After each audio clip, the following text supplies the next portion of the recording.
Connor Grayson was the type who vanished among bookshelves. A 36-year-old man with hazel eyes hidden behind worn-out framed glasses and brown hair that had already started to yield to a few grey strands at the temples.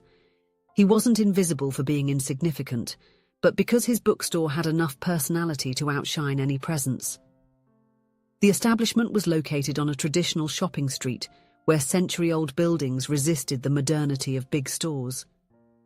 It was a place where time seemed to flow more slowly. Dark wooden shelves reached up to the high ceiling, sliding ladders allowed access to all the literary treasures, and an old record player softly played jazz throughout the day. The aroma was a blend of old paper, fresh coffee from the small coffee maker behind the counter, and the light vanilla scent of the cleaning products Connor used on the shelves. "Good afternoon, Mr. Grayson. Did you find that Steinbeck edition I mentioned last week?" asked an elderly man with white hair, a regular customer. "Professor Miller, it arrived just yesterday. I was saving it for you," replied Connor with a genuine smile, emerging from behind the counter. These small interactions were his favourite chapters of the day. Connor knew each customer by their literary tastes, not by their personal lives.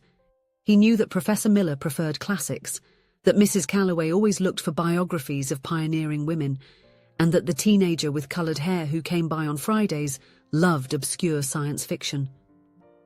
When the doorbell jingled for the last time, usually around 7 in the evening, Connor followed an impeccable routine. He organised the returned books back to their places, counted the cash register, swept the wooden floor, and turned off the lights, leaving only the small lamp in the display window lit, like a beacon for nighttime passers-by. The walk home was short, just 3 blocks. His apartment was on the 3rd floor of a brick building without an elevator. It was a place that could be cosy if it had more than bookshelves, a worn-out armchair and a bed. The kitchen rarely saw anything beyond simple sandwiches and tea. The walls barely had any pictures, just one of his late mother and another of the old dog he had in his adolescence. Connor usually dined while reading, with a plate balanced on a cushion on his lap. Sometimes he would stop in the middle of a paragraph and look out the window, contemplating the city lights, feeling that familiar pang of solitude. It wasn't unhappiness. He loved his life among the books. But there were empty spaces that even the best stories couldn't fill. The only break in his routine happened every morning at 8:27 a.m. Connor always arrived at the bookstore by 8:15 a.m. to organise everything before the 9 a.m. opening.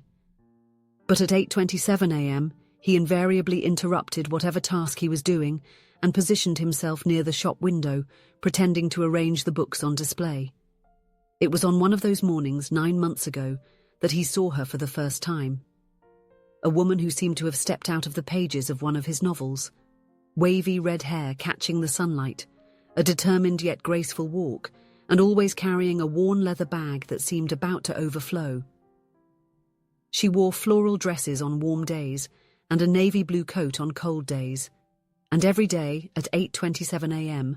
she would pass by the bookstore's window. Sometimes she smiled at some private thought, other times she bit her lip as if rehearsing what she would say at an important meeting. On rainy days, she opened a red umbrella that contrasted with the grey of the city. She never entered the bookstore, but she often slowed her pace as she passed by the window. Connor invented an entire life for her. He imagined she would be a literature teacher, or perhaps a writer. He decided that she probably liked mint tea and preferred cats over dogs. In his most daring daydreams, he imagined that one day she would walk into the shop, pick up a book of poetry, and smile at him, starting a conversation that would last for hours. But the reality was that Connor never found the courage to do more than watch her through the fogged glass on colder mornings, or the clean shop window on spring days. The morning that would change everything began with an unexpected storm. The sky dawned grey with heavy clouds promising a heavy rain. Connor hurriedly walked to the bookstore, the newspaper folded over his head as improvised protection. Inside the shop, he turned on the lights, switched on the old heater that made a comforting hum, and put a Chet Baker record on the turntable. At 8:25 a.m., he positioned himself near the shop window, as always. The rain was now pouring down violently, making noise on the store's awning. She won't come today, he thought, feeling a pang of disappointment. But at 8:27 a.m, there she was, on the other side of the street. The red umbrella was battling against the wind as she waited to cross. The light turned green, and she took her first step onto the crosswalk. That's when everything happened too fast. A car approached skidding, trying to brake on the wet road. She slipped while attempting to step back, falling backwards. The red umbrella flew like a leaf in the wind. Her head hit the asphalt with an impact that Connor almost felt. He didn't remember leaving the store. One moment he was behind the glass. The next he was in the middle of the street, raising his hand to stop the traffic, kneeling beside her in the rain. "Don't move," he said, his voice firmer than he ever imagined it could be. "Help is already on the way." There was blood mixing with the rainwater. Her eyes, green like young leaves, he noticed, were half closed, unfocused.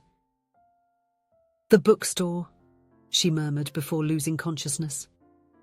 Time expanded and contracted in strange ways after that.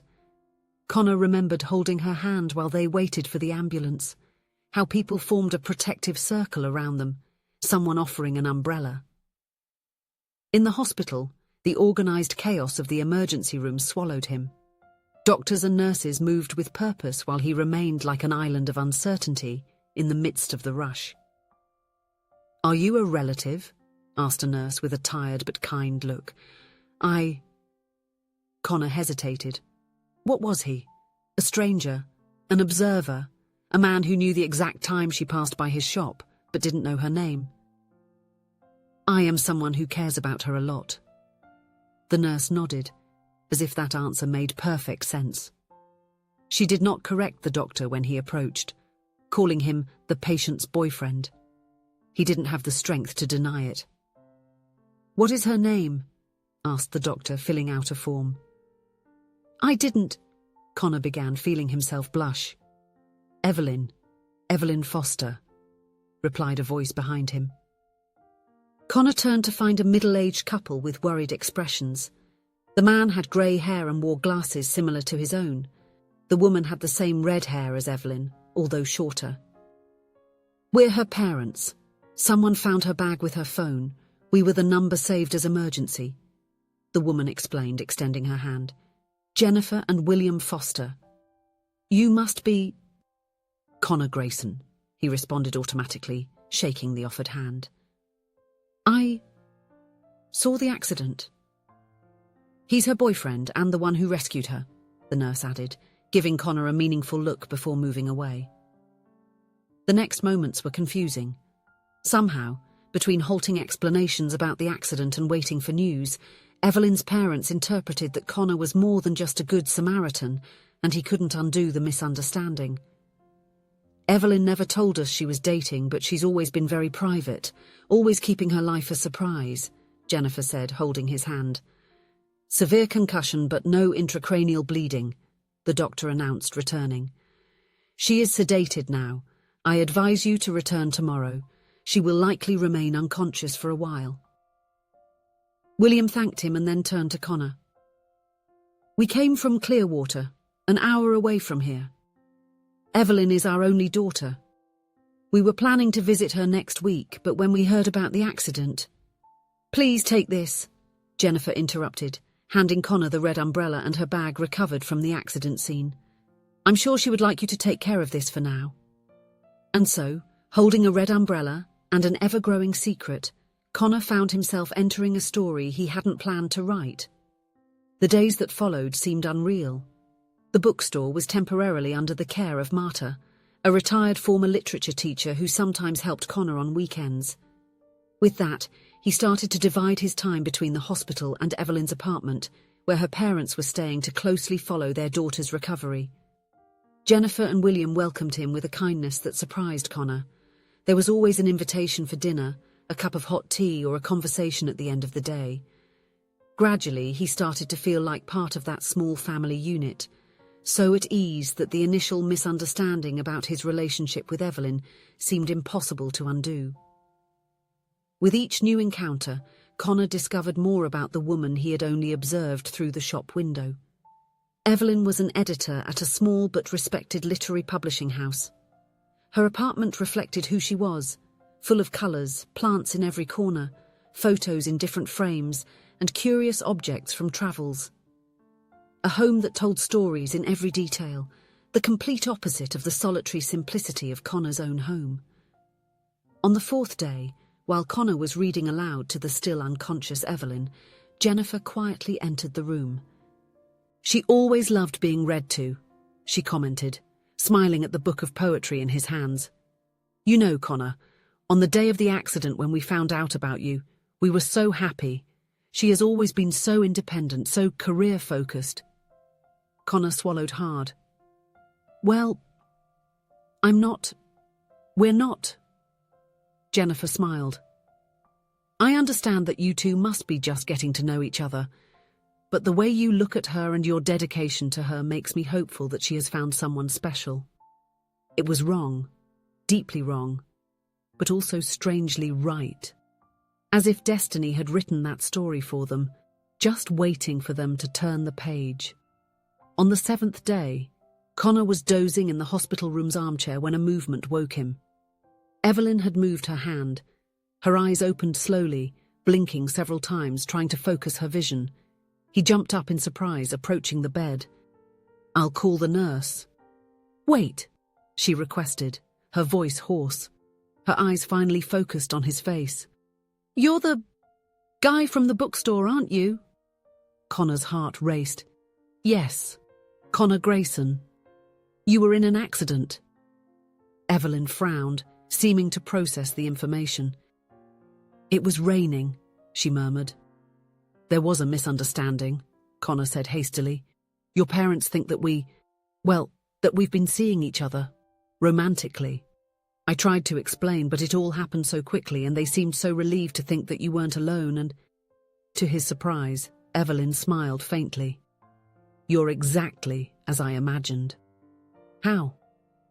"Honest, worried, kind." She paused. "I know it sounds strange, but I watched you every day through the window. I purposely walked by at the same time." Connor felt his face heat up.